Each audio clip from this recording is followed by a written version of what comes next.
Folks, welcome to Gamers Health.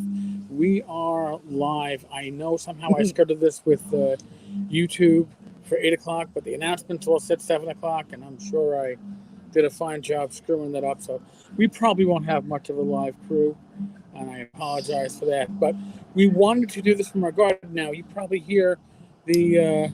It's a fabulous ambient music of yes, our neighbors. That's not from us. Those are our neighbors enjoying. Yeah, these aren't our mixtape choices. Yeah. It's what it sounds like. The $5 mixtape bought on the streets of New York. Hey, Bree. Hey. Good to see you.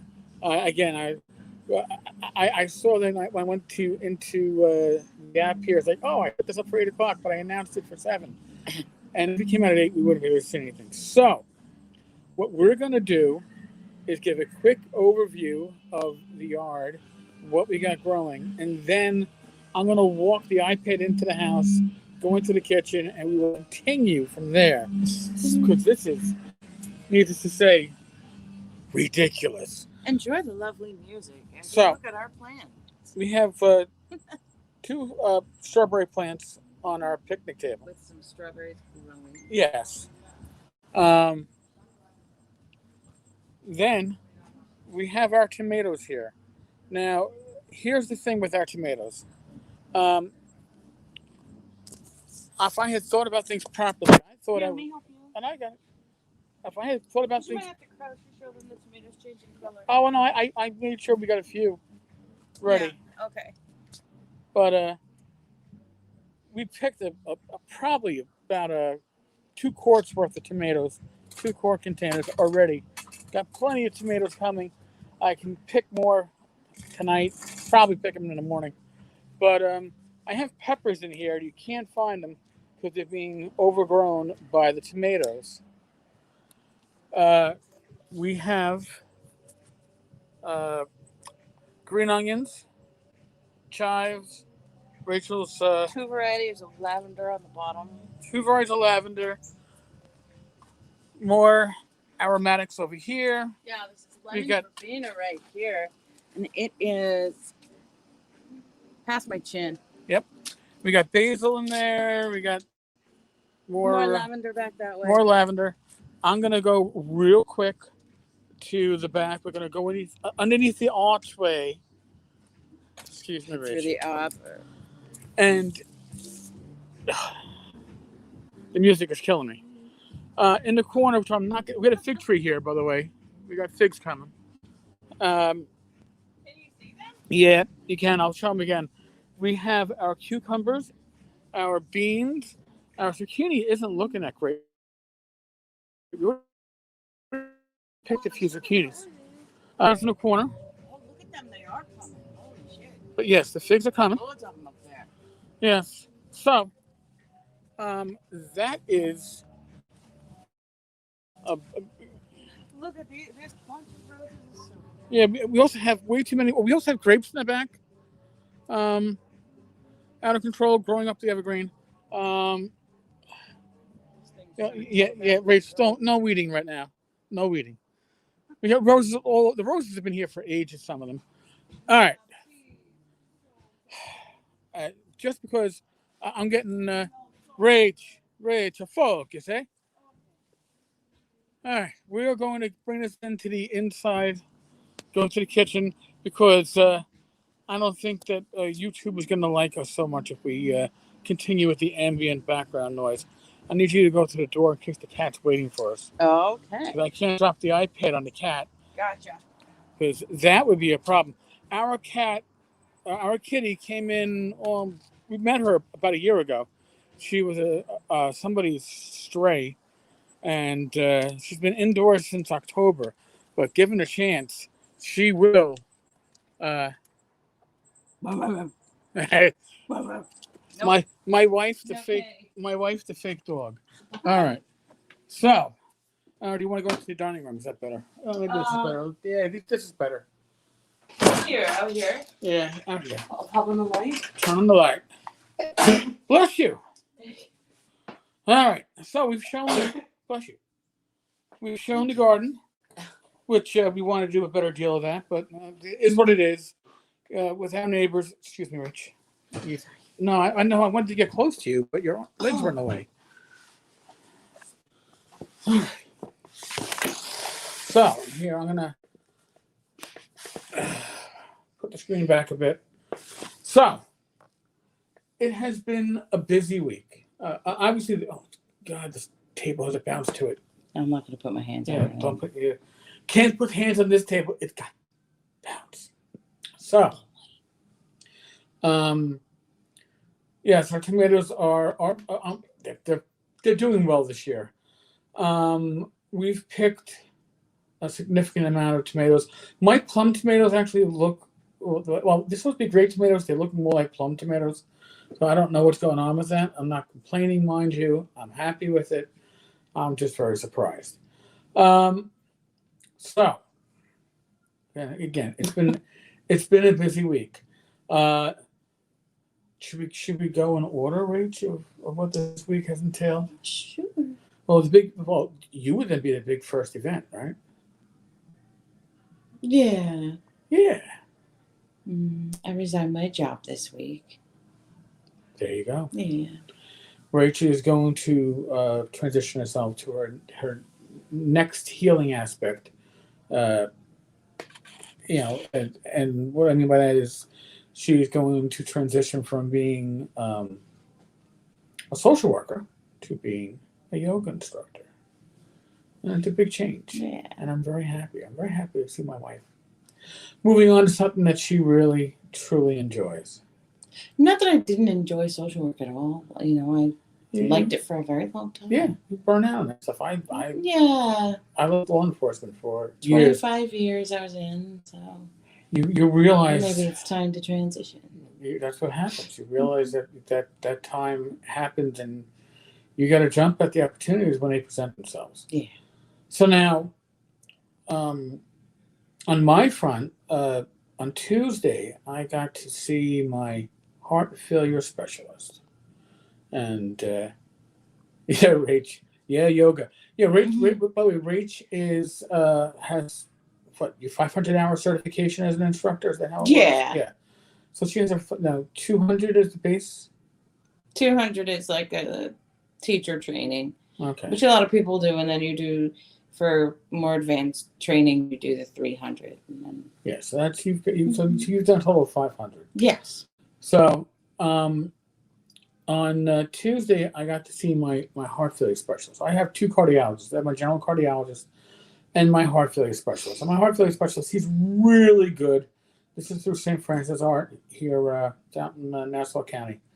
And he really explains stuff, really breaks things down.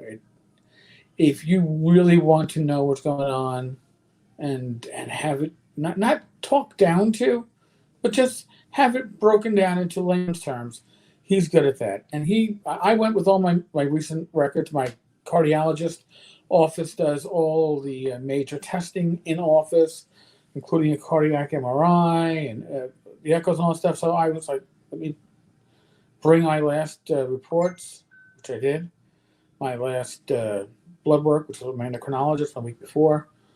So he went over my my medical testing with the cardiologist, and he goes, did anybody go over this with you? I go, well, my cardiologist basically said that when it comes to heart function, those numbers don't necessarily mean a lot because they can move up and down depending on the day, depending on what you've eaten. And he goes, oh, yeah. He goes, what you're hoping to look for is, because 55% is considered healthy. You were 55. I was 15. Was admitted to the hospital last year. Now showing 45. He goes, but that can change. You can have caffeine before you come into one of these tests. It can have your heart racing and working at 55%. Because that's not. He goes, that's not a big deal. I'm like, okay. Where you're at is good for where you're at. I'm like, okay. He goes, but do you understand what's going on with the rest of this? I go, no, because he goes, some of my patients look this stuff up on WebMD. All night long. All night long. All night. So I said, no, I don't look that stuff up on WebMD. And he goes, all right. He knows better. Yeah. So he goes, well, what this part means here, I forget what he called it, but basically what it means is that I had a heart attack. And in retrospect, I know when I had the heart attack, it was last February, the Tuesday before I went to TotalCon, when I was walking down to my local pub after physical therapy, and I broke out into a huge body sweat in February. And when I got down to the pub, I actually went right to the restroom, and I toweled down with paper towels. That's how sweaty I was. And then I went home after I had my lunch and took a hard nap. And I'm pretty damn sure that was when I had the heart attack. Obviously, it wasn't a major one. I didn't feel pain. I didn't have any other signs, but that apparently is one of the signs of a heart attack. The sweatiness. The sweatiness, yeah. Oh. No, it was just, it came on all of a sudden. Mm-hmm. So he goes, that part of the heart, he goes, is dead. I was like, okay. He goes, however, this also refers to minor, or whatever that frickin' word is. I couldn't tell you right now. He goes, these parts of the heart, and he goes, aren't dead. He goes, they're kind of like suspended. He goes, they're not working right now, but they can come back. And he goes, we don't like to use stents for these parts of the heart because that can potentially cause more harm than good, especially if these parts of the heart do come back. So I was like, okay, so what does it put me in? He goes, well, it means diet and exercise. Now, I've put on 10 pounds since I saw him. There she's pushing at the door. Hillary? Yeah. I've put on 10 pounds since I last physically saw him in October. Our appointment back in March, I guess it was, February or March, was snowed out, so we did it by phone, telephonic. So I put on 10 pounds in 8 months, right? 9 months. Yeah. I got to get that weight off. And I've got to get myself some cardio in pretty much on a daily basis, which is what I'm going to do. Because, somebody could look at the knowledge. She might pop up on the table, too. She might. Some people might look at that knowledge of, hey, part of your heart's dead, you had a heart attack, and say, shit. Hi, baby. Yeah, come on. Hi, Sadie. You can come over. You want to get seen? She's on the other side. She's on the other side of the iPad, rubbing up her head against the iPad. I'm looking at it as you just gave me the knowledge that my heart can improve from where it's at. This thing is shaking because the cat is rubbing her head up against it. But so when you tell me that my heart can improve, you're giving me good news. And if you're telling me that the improve, now she's gonna clean herself and shake the whole damn thing. Oh, Jesus. All right. So in any case, I got the knowledge. You gonna come back? Are you gonna show me my little face? Come on. She kind of knows. Come on. That there's I don't know how she knows the camera, but Sadie, come on. Come on. Sadie, come on. You can do it. You can do it. There we go. So these people know. These people know why the camera is shaking. Oh. But here's the thing: if you give me the knowledge that my my heart can improve, then that's positive knowledge, right? That's useful knowledge. Knowledge that I had a heart attack is useful and it's good information to have. But telling me that my heart can improve, I really got to find a way to de-shake this. Stabilize the stabilization. All right, she seems to be settled down. Yeah. But I really, I left that kind of like in shock, but it was a good shock, because it was the shock of, now she's going to roll around on the table because she's not getting attention. But it was a good shock of my heart can improve from where it's at. And I mean, if you had asked me last May, I would have not have been in a very positive frame of mind, especially before I got hospitalized. At least the hospitalization, I was shedding the weight, and first time I was able to walk around the whole area of the whole section of the hospital, the whole wing. I'll be honest, I cried because I hadn't walked that far in months because of the water weight and the issues with my heart. So now you're telling me that I can improve from where I'm at now. And where I'm at now is an improvement, probably where I was 2 years ago. Yeah. I looked at or put it another way, I actually looked at my ID for the first time in God knows how long. My driver's license. And it was pictures from 2019 when I had to get it renewed and updated for the new enhanced. Yeah, we did that at the same time. Yeah. And I look a lot heavier in that picture. A lot heavier. So it's in a weird, backwards way, having a heart attack and having congestive heart failure could be the thing that saves my life, right? So you look at things and you say, glass is half empty. I'm looking at it. Right. Why me? Why me? Right. Yeah. There are people in much worse situations than myself. All right. And yes, every day I wake up, I'm grateful for waking up and having this wonderful woman with me and the community that supports me and I'm a part of, and my family, my friends. It is awesome. But again, I know people in our community that, I mean, hey, I'm gonna name them. Doug Ray, North Texas RPG Con. He's been living on borrowed time now for years. Okay, he's got cancer. He was given, I think, 2 years, like 5 years ago. Wow. So as bad as I have certain aspects, there are people that are fighting much worse battles than me, and my prognosis is fairly good, assuming I can do my part. So we have walked the dog every day but yesterday. And we didn't walk the dog yesterday because yesterday was spring cleaning in July. And I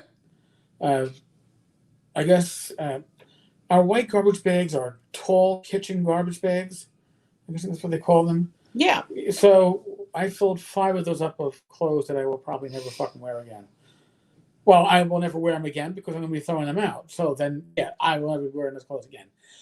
Stuff that doesn't fit me anymore because either it is too large. A lot of it was just too damn large. When you've got Dockers and swimsuits that the swimsuits look like balloons. Yeah. so you've got to take care of that stuff. So again, I could look at this and do the woe is me shit, or I could say, hey, when I see my heart failure specialist, he goes, oh, I see your birthday coming up. You're going to be 54 at the end of the month. And I'm like, yeah, I am. He goes, good, because, I owe your wife, Rachel, another 46 years. So when that's the kind of support you have, it's a lot easier to motivate yourself. But in the end, the only person that can motivate you is yourself, right? I mean, I'd like to say that, I was a cop for 20 years. And part of the way you can, if you're going to successfully be a member of law enforcement, if you're going to be walking through doors and not know what's going to meet you on the other side, if you're going to go every day to work and not know what your day entails, you have to believe the mythology that you are not mortal. That's not the word I'm looking for. You definitely are mortal. But nothing's going to happen to you, right? Invincible. You're invincible. My first year, when I was on patrol in the 41st Precinct of the South Bronx, and this is my initial first 6 months in the 4-2, I moved on to a unit. After my first 6 months, it was Tracer, uniform narcotics, whatever it was. It was basically a very active enforcement-based unit. And I think in my first month in that unit, I got stuck by needles 3 times and scraped my hand on a broken crack pipe into my pocket once. And then you learn to explain to people that Listen, you're under arrest and I have to go through your pockets. If you tell me what's in your pockets and we can remove it safely, you won't be charged with it. I'll just dispose of it in the sewer over here. But if I get stuck with it, you're getting stuck with it, and we are going to be adding major charges to it. That worked pretty well. I was very happy to say, because it got to the point where I was no longer calling the health desk to get an exposure number. It was just to make a difference. I've been stuck so many times. If I come down with something like hepatitis or TB, well, you know what? There's a record of some time I got stuck with it. So you live with that kind of 9/11. I was at 9/11. I was ready to die. I was fine with that, and just point me in a direction, tell me what to do, yell at people and kick them in the ass, shove them, get them moving. That's fine. I can do that. When you take away the immediate threat, immediate threats I don't have an issue with. When you take the long-term threats, when I was diagnosed with Hodgkin's, that was a long-term threat. I came home from the diagnosis. I kept my shit together until I got into the house, got upstairs to my hallway, rolled up into a ball like a baby, and cried my eyes out. Because it's a long-term threat. You can't compartmentalize long-term threats as well as you can short-term. So being a law enforcement officer, everything was a short-term threat. Am I going to get shot? No. If I get shot, I got a vest on. Well, what if you get shot in the head? It'll be a crazy shot. You have all these excuses as to why it's not going to affect you. Things like cancer, things like heart conditions, these are long-term threats, right? So you have the time to think about it and address it. And I am no longer thinking of myself as invincible. I am very mortal. I am very vulnerable. So now I have to take active precautions, active measures to ensure I get the longest life possible with the people that mean the most to me, and the kitty cats that mean the most to me, and the dog that means the most to me, and my wife, my son, my parents, my niece, my sister, my friends, my community. I can't just say, the universe is going to take care of me. I got to take care of me. We have to take an active role in our Yes. wellness, I guess, or health. Yes. Yeah. So we've been doing more of that. Now, today, I was hoping to have cooked a nice lunch. I want to cook a nice lunch. But we get meals from Home Chef, and I guess the heat, it has not been great. Even though they ship it with a lot of frozen cooler packs, whatever. So I opened up the chicken pack today. Now, this came on Tuesday. It's been in the refrigerator since it came on Tuesday. The chicken didn't smell right. Oh, God. So I had already roasted some peppers in the oven. I already cut up the onion. So, all right. So we bagged up the chicken so it wouldn't stink up our garbage. And I improvised. And I improvised, and it actually came out pretty good. Yes, it did. I made miracle noodles, konjac noodles, which are those low/no carb. They're like clear noodles. Yeah. They're, so I made them like a pasta. So the idea was, I already had these peppers roasted, I had these onions ready to go. So I fried up my diced up onions. I cut up some tomatoes from the garden, threw them in with a little olive oil to heat up. Threw some of I think half the peppers, which is 3 halves of the peppers. And I cut them up. They were already roasted, so they cut up nice and easy. And I put them into the pan for a bit, and then I took everything from the pan, put it into a bowl, and then in that pan, I heated up the noodles, because you got to dry them off after you rinse them. It smelled very earthy. So I heated them up for about 3 or 4 minutes, then I put the vegetables back in, and then I put a nice no salt added, no sugar added sauce I got at Thrive.com, Thrive Market, and little powdered garlic from Blue Rooster. Thank you, Glenn, your wife. And made a very nice. I guess. Oh, and I threw some shredded mozzarella on top of it afterwards. It's good. So it was like a primavera You know, it was a vegetable, no meat, but it was very tasty. It was very filling and very, very low in carbs. So inadvertently, I actually made a healthier meal than the one I had planned on making. Now, were we as healthy with dinner? No, because I'd already cooked lunch and we didn't have anything burning ready to go. I had one more meal from Home Chef that is pork, and I'm probably going to chuck the meat and see how I can salvage from the vegetables. But we wound up having Singer's Pizza. These little uh, individual personal size pizzas. They're not deep dish. They're a thin crust. But I've learned that for my carbs, as long as I throw everything on the food, everything on the pizza, my blood glucose does not go through the roof. So here, we'll do this live. Let's see how is it responding to it. And well, now I will say this: it's taken an hour. It's up to 2:12, which isn't really that bad for the fact that I had pizza. I had wheat crust. It took a while to spike. I only started spiking about 15 minutes ago, which means if I had regular size of pizza or regular 2 slices of pizza, it would have spiked me immediately. This has got a bit of delay. You're saying like the New York City slices. New York City slices without being filled with toppings. Again, just the cheese and the dough. Right. So this is probably it's about 2:12. I'm gonna guess it can hit around 2:25. 2:30. Is that usually where it goes? It can. It depends, and then it'll drop off. Yeah. So these are little things that you have to learn how things affect you. I can have stuff that shouldn't affect my blood sugar give it a spike. I'll have low carb pancakes with carb free, sugar free syrup, and my body still kind of responds to it a bit like I'm putting carbs in. Oh, really? But the spike is brief. Like this will spike up to 220, 225, and may sit there for about half an hour, 45 minutes. Whereas if I have something that is a low carb pancake with the sugar free syrup, it might spike at 200, 210, and then come right back down to 160, then 150, and 140. For some reason, the body's like, oh, I guess it really wasn't. Oops, sorry, I mistook you for somebody else. I thought this was going to be something different than it was, but it isn't. So maybe we'll walk down after it? Yeah, we walked too early this morning. Yeah.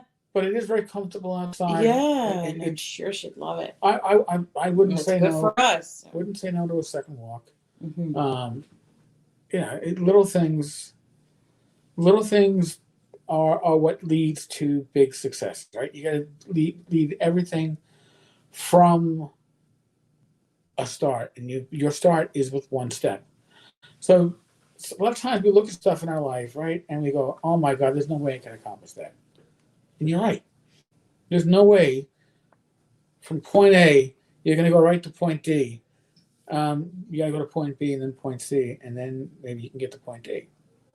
So you don't have to take these huge leaping steps. And some people need to, they have like projects or they have things they want to accomplish, but they need recognition for it.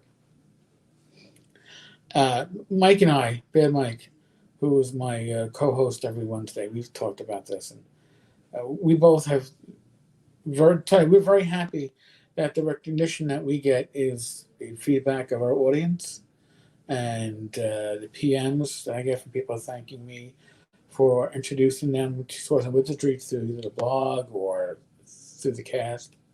We don't look for awards.